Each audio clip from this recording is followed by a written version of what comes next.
இன்னைக்கு தலா திரும்ப கேப்டனா வந்திருக்காங்க.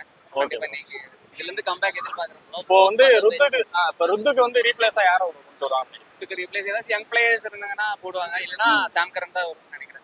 ஓகே, இப்போ ஆல்ரெடி நம்ம வந்து தயவு செஞ்சு ராகுல் திரிபாடி மட்டும் கொண்டு வராதீங்க. அப்புறம் தீபகோடாவும் வேணாம். அதான் யார் வந்தாலும் இப்போ நம்ம ஆல்ரெடி வந்து 5ல 4 மேட்ச் வந்து நம்ம தோத்துட்டோம். இப்போ இதுக்கப்புறம் வர்ற மேட்ச் எல்லாமே இம்பார்ட்டன்டான மேட்ச் தான். எல்லாமே 9ல 7 ஜெயிக்கணும். ஆமா, இப்போ இன்னைக்கு மேட்ச் வந்து வின் பண்ணிடுவாங்கன்ற நம்பிக்கை இருக்கு. கண்டிப்பா வின் பண்ணணும். அதான் தல தோனி கேப்டன்சி அதான் இப்போ கான்ஃபிடன்ஸ் இருக்குது. இது வரைக்கும் நல்லா பண்ணல, இதுக்கப்புறம் நல்லா பண்ணுவாங்க எதிர்பார்க்கணும். நமக்கு மிடில் ஆர்டர் வந்து கொஞ்சம் சரியில்லாம இருக்கு.